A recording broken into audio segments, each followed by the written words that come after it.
Olá, eu sou a Maria Eduarda, eu vou dar início à aula de soluções, falando um pouco sobre as misturas homogêneas e heterogêneas.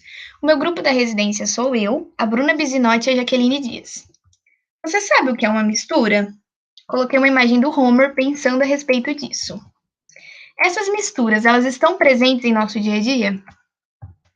Bom, uma mistura é um sistema formado por duas ou mais substâncias puras que são chamadas de componentes. Homer feliz agora.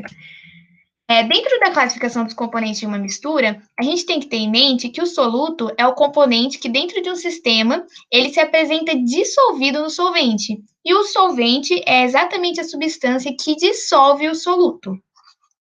A mistura desses dois componentes, que é o solvente e o soluto, possibilita ver dois tipos de sistemas, que são reflexos de suas interações, que são as misturas homogêneas ou soluções, pode levar esses dois nomes, que apresenta aspecto visual contínuo, ou seja, uma única fase. O exemplo proposto é da água e do açúcar dissolvido. E as misturas heterogêneas, que apresenta aspecto visual descontínuo, no caso aqui, duas fases, mas pode ser duas ou mais fases. No exemplo proposto, é a água e o óleo. Sistemas homogêneos, eles apresentam a mesma composição e as mesmas propriedades em qualquer parte do sistema. Ou seja, em misturas homogêneas, os compostos estão igualmente distribuídos entre o sistema. Observe na imagem que o soluto, que é a sacarose aqui na imagem, ele está disperso no solvente, que no caso aqui é a água, de maneira uniforme. Já nos sistemas heterogêneos, eles apresentam propriedades diferentes nas diferentes partes. Ou seja, em misturas heterogêneas, a composição não é constante. Eu trouxe o exemplo do sangue e do leite. Estes dois só revelam seu caráter heterogêneo quando observados ao microscópio. E esse caráter heterogêneo é devido às suas partículas suspensas não serem uniformes. O sangue, quando ele é centrifugado, ele apresenta 55% de plasma, 1% de glóbulo branco e 44% de glóbulo vermelho. Aqui eu trouxe mais dois exemplos de misturas heterogêneas, que é óleo, água e areia, e o granito, que mesmo sendo sólido, ele apresenta três fases, que é o quartzo, o feldespato e a mica. Mas você sabe por que a água e o óleo eles não se misturam?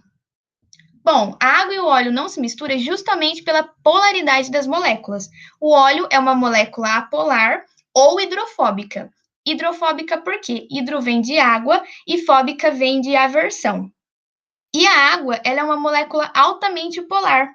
E moléculas polares não se misturam com moléculas apolares. As moléculas polares têm afinidade por outras moléculas polares, e as moléculas apolares têm afinidade por outras moléculas apolares.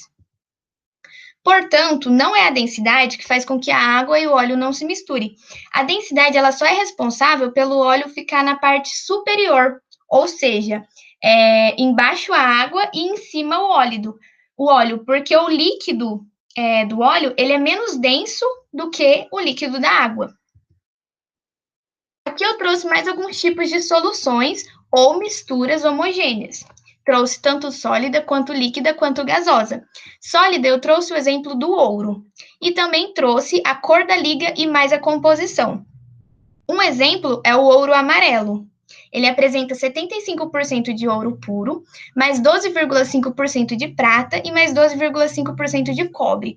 E mesmo apresentando esses compostos em sua composição, ele continua tendo uma única fase, por essa razão, é uma solução ou uma mistura homogênea. Também trouxe o exemplo de um líquido, de uma solução líquida, a água do mar, que em seu aspecto visual também é homogênea. E um exemplo gasoso é o ar puro, que na verdade não é tão puro como a gente pode estar vendo aqui nesse gráfico de pizza, onde o ar atmosférico ele apresenta 78% de nitrogênio, 21% de oxigênio e 1% de dióxido de carbono, argônio, vapor de água e outros gases. Essas foram as referências que eu usei. E é isso, muito obrigada.